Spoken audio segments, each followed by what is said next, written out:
شكرا خويا، وشرفني الكلام اللي قلته نتايا وانا وليد الدار. على كل حال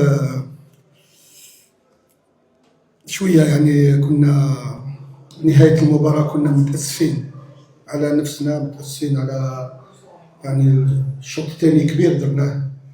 الشوط الاول كان متكافئ، جات ضربه جزاء ما عرفتش نعلمش انا، يعني كانت عندي يعني حوايج باش نشوف الا ضربه جزاء صحيحه ولا لا. مادام صفرها الحكم تكون صحيحه. هذا هو يعني الكلام اللي نديروه، الا بعد ما نعاود نشوفها ونشوف. مادام صفرها الحكم تكون ضربه جزاء. الشوط الثاني درناه كبير الحق، الدراري درنا يعني كانت عندنا ثلاثة أربعة فرص سانحة للتهديف، لكن كانت تخصنا هذيك الفعالية الأخيرة اللي قدام المرمى خانتنا. نقولوا مودو مبروك لفريق النهضة البركانية، مبروك عليهم اسمه وهارد لك لينا حنايا. لازم تقييم، إذا ما قيمتش نفسك المدرب، ما قيمتش العمل تاعك علاش خسرت، او اللاعب ما يقيمش الذات تاعو هل عمل مباراه كبيره او ما عملش مباراه كبيره، راح نكونوا كلنا خاسرين كي هنا كي بركان. المهم ان يعني الشوط الثاني اللي درناه كان كبير. المباراه اللي جايه مباراه اخرى عندها خصوصيتها، عندها يعني حس واحد اخر. مباراة تاع 6 نقاط هذوك اللي نقولوا لهم حنايا تاع 6 نقاط، ما عندناش خيار، واحد اخر الا باش واحد الانسان مادام يلعب في الملعب تاعو قدام الجمهور تاعو، ما عندناش خيار الا باش نفوزوا ان شاء الله رياضيا ونحضروا رواحنا، لانه مباريات هذو صعاب، مباريات هذو كلهم صعاب، نحضروا رواحنا اكثر باش نكونوا في المستوى. شكرا خويا.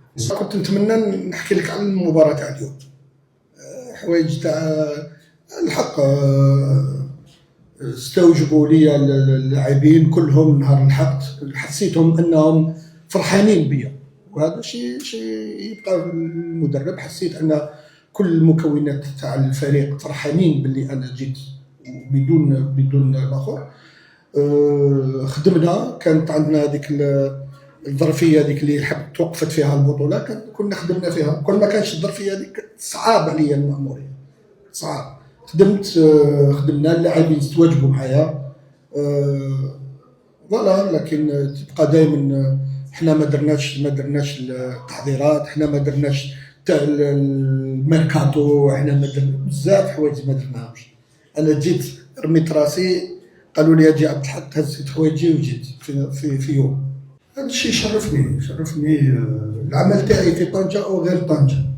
أنا إنسان نحب نحلل الفلوس اللي نربحها، نحب نحلل يعني العمل ديالي، نجتهد ولو مريض موجود، ولو نكعى كذا على اللاعبين، ولكن هما اللي مسهلين لي المأمورية.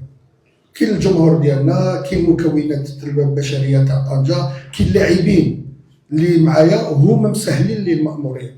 لذا يعني من الناحيه التكتيكيه ومن الناحيه تشوف نلعبوا 3-5-2، نلعبوا 3-4-3، نلعبوا من بعد رجعنا بكات، كملنا بربعه 4-3-3، من بعد 4-2-4.